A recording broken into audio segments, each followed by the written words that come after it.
Le Grand Matin Sud Radio, 7h-10h, Patrick Roger. 7h56, le maillot réveil. Le maillot réveil. Avec Régis Maillot. Bonjour Régis. Bonjour Patrick. Je suis un peu déçu parce que Eric Reveil, il a pas fait l'œuf maillot. Non, c'est là, bah oui.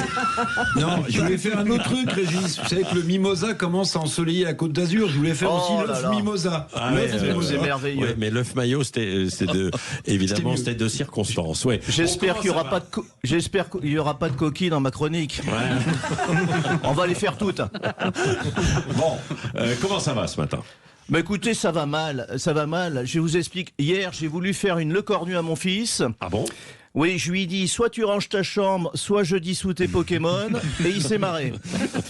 Et c'est là que j'ai compris ce qui se passe vraiment en politique, c'est quand tu menaces, ta menace ne fait plus peur, c'est que t'as déjà perdu. Bon, alors justement, cette menace de dissolution, on y croit ou pas? On y croit comme au solde chez Rolex. C'est-à-dire, on sait que c'est bidon, mais on va quand même essayer de te la vendre. Hein. Le Cornu, il a cru inventer l'autorité, il a inventé le chantage. Hein. Il nous a fait une Macron. Hein. Tu votes pour mon budget ou je te renvoie devant les électeurs. En fait, c'est plus un ministre, c'est un prof remplaçant en burn-out, le gars. Hein. Il a voulu faire boum, ça a fait pchit. Même Hollande a dit que ça n'avait aucun sens. Alors quand Hollande dit ça, c'est pas une critique, c'est un certificat de décès. Hein. Le gars, il a voulu faire peur, il a surtout montré qu'il avait plus rien à dire, surtout. Ouais. Bon, mais ça reste une arme constitutionnelle. Oui, comme un gourdin. C'est-à-dire, c'est légal, mais quand tu t'en sers, c'est que t'as plus d'arguments. La dissolution, c'est censé être Hiroshima. Là, c'était un pétard de kermesse. Résultat, bluff visible, autorité trouée, pouvoir en panique. Je veux dire, quand tu menaces trop, tu ne fais plus peur, tu fatigues.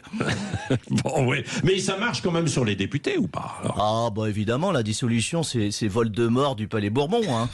Tu prononces le mot, t'as 577 députés en PLS, hein. Enfin surtout au PS, hein. Pour eux c'est un enterrement. La seule façon qu'ils aient de remplir une urne, c'est se faire incinérer. Je vais dire, un député, c'est un toutou d'appartement. Il est très attaché à son fauteuil. Tu peux lui enlever ses idées, son parti, sa dignité, mais tu touches pas à son siège. La dissolution pour eux, c'est un plan social. Je vais dire, ils disent, on n'a pas peur des élections. Oui, mais ils regardent les sondages comme des résultats de biopsie. Hein, ils n'ont pas peur du peuple. En revanche, ils ont peur qu'il vote, le peuple. Ouais, c'est ça, la différence. Bon, alors, il y a l'idée qui a été émise de coupler les législatives et les municipales. Alors, la confusion comme stratégie, c'est formidable. C'est le principe du club échangiste, si vous voulez. C'est-à-dire, tu viens voter pour ton maire, tu repars avec un gouvernement. C'est plus un scrutin, c'est un tirage au sort. À ce rythme-là, on va élire le président par SMS. Ça va être stop 71 212. Je veux dire, franchement, on devrait tout faire en même temps, on gagnerait du temps. Tu fais législative, municipale, présidentielle, Interville, Miss France, Eurovision, le meilleur pâtissier. Le seul butin, c'est un seul chaos. Voilà. Bon, et pour faire passer le budget, comment on fait quand même? Eh ben, il n'y a qu'une seule solution. On va appeler Trump. Parce que lui, quand ça bloque, il dissout pas, il envahit. Voilà. Merci, Régis Maillot. Merci. Chaque matin avant 8h. Moi, c'est une idée, évidemment. Je ne pense pas que ça fera sourire tout le monde, ça, en revanche. La météo Sud Radio.